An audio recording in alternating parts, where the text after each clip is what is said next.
welcome back to the channel. I hope you all have been enjoying this warm spring weather. We're getting some fantastic weather here in the Ozarks of Arkansas.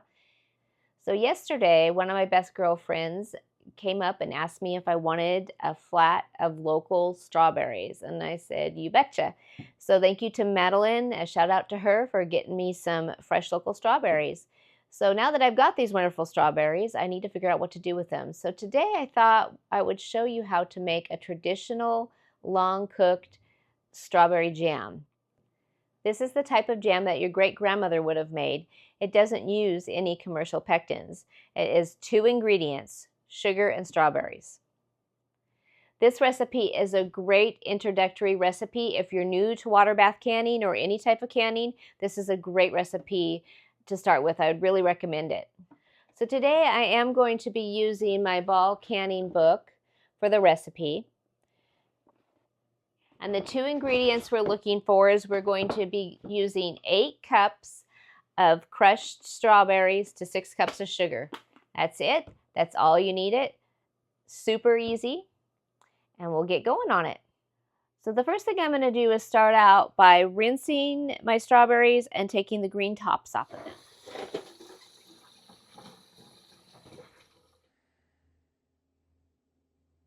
So now I'm going to go ahead and take the tops of the strawberries, slice them up, and get them ready to crush them. And we're looking for our 8 cups of crushed strawberries.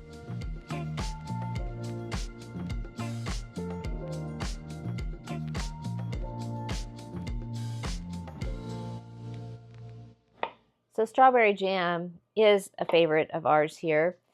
One of the basics, it goes great with peanut butter and jelly. It's great on biscuits. It's great if you want to make sourdough homemade Pop-Tarts. What is you all's favorite jam or jelly? What do you like? Do you like grape? Do you like blackberry raspberry? Do you like a mix? We also make one in the fall with our figs, and it's a fig and pear jam. It's really good. So leave in the comments what y'all's favorite jam or jelly is. I'd be interested to see. So I have about 1/3 to half of the bowl full of sliced strawberries. I'm going to go ahead and try to crush these and see how much of our 4-cup measuring cup we can fill. I'm going to use a potato masher and see if this works at all. So we'll see how well this works. Just to get them slightly crushed here. I suppose you could try using a food processor. I don't know if that would do it too finely because this is working. Plus, you don't need a gym membership doing it this way. I think our potato masher worked pretty well. So now let's see how close we got to our 4 cups. I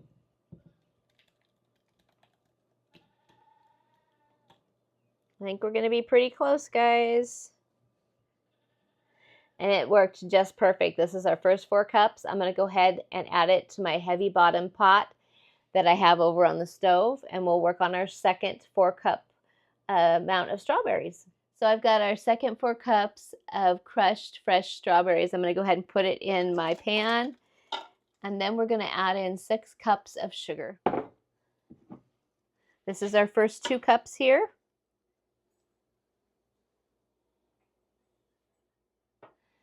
And this makes 6 cups of sugar.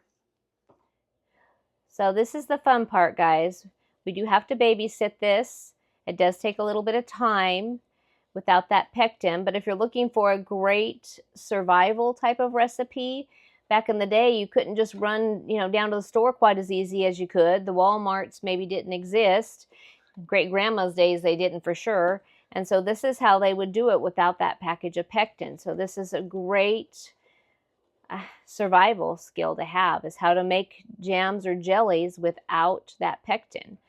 But in order to do this, we need to do a low boil until we get a gel thickness.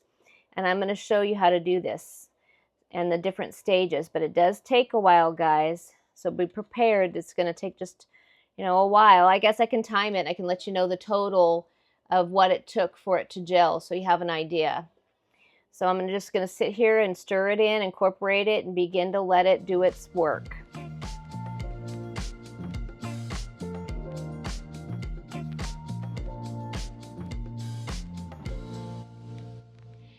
So we've been simmering this for about 2.5 hours. It's taken quite a while to get to the right gel, guys. So what we're looking for is about 218 degrees for our altitude.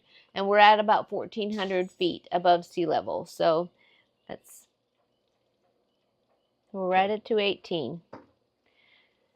So we're going ahead and we're boiling our jars now. They're in the water bath canner. We're going to boil them for about 10 minutes. And I'm getting the lids boiled and we'll get them in our water bath canner. That's our next step. So we're burning the midnight oil a little bit here. So I'm getting a little tired, but we're going to get this project finished. We're ready to do the strawberries and put them in the jars. Now the recipe said it was going to make 8 8-ounce jars. I've got 9 jars ready and we'll see how far we get. I'm just going to go ahead and begin getting the strawberry jam into the jars. The headspace today that we're looking for is a 1/4 inch headspace.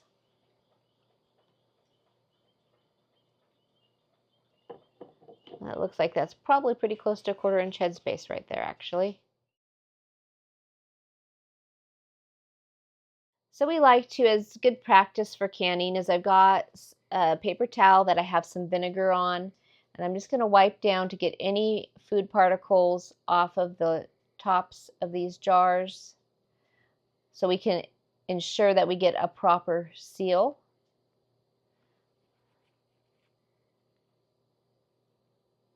It's very important to prevent spoilage and to make sure that we have a product that is safe to eat.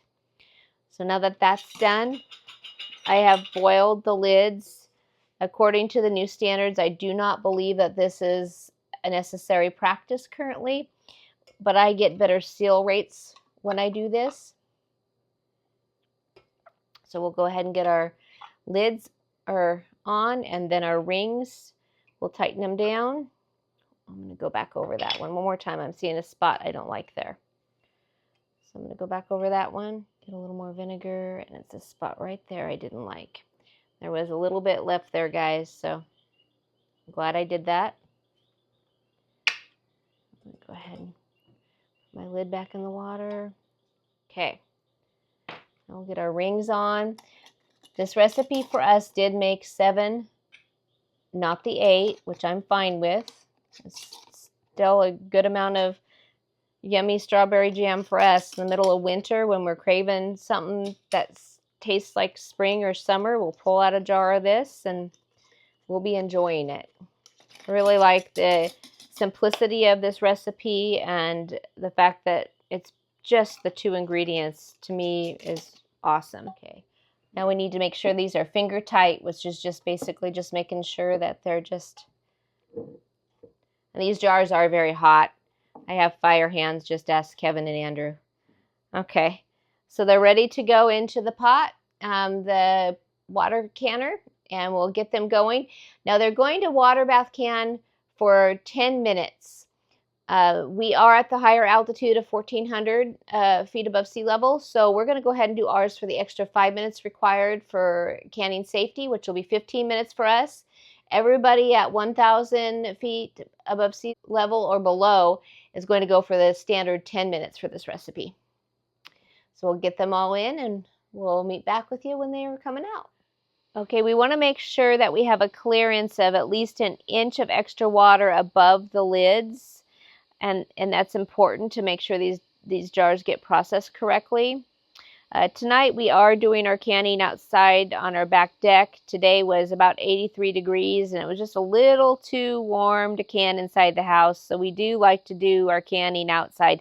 Someday I might get my outdoor kitchen, that'll make it easier, but for now we're going to use our little propane outdoor system we have. But I wanted to make sure that I did tell y'all about the 1 inch of water over the top of the lids.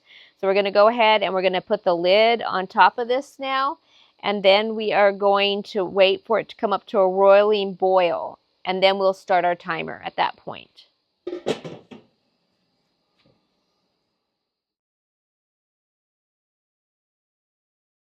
Here's the finished product. We got 7 lovely jars of strawberry jam. 2 ingredients, guys: 8 cups of crushed strawberries, 6 cups of sugar, and then you just do a long, slow boil. It's just like your great grandma used to make. No pectin. Super easy, super simple, super healthy, super yummy. I hope you give it a try, and thank you for coming along with us today as we made our strawberry jam.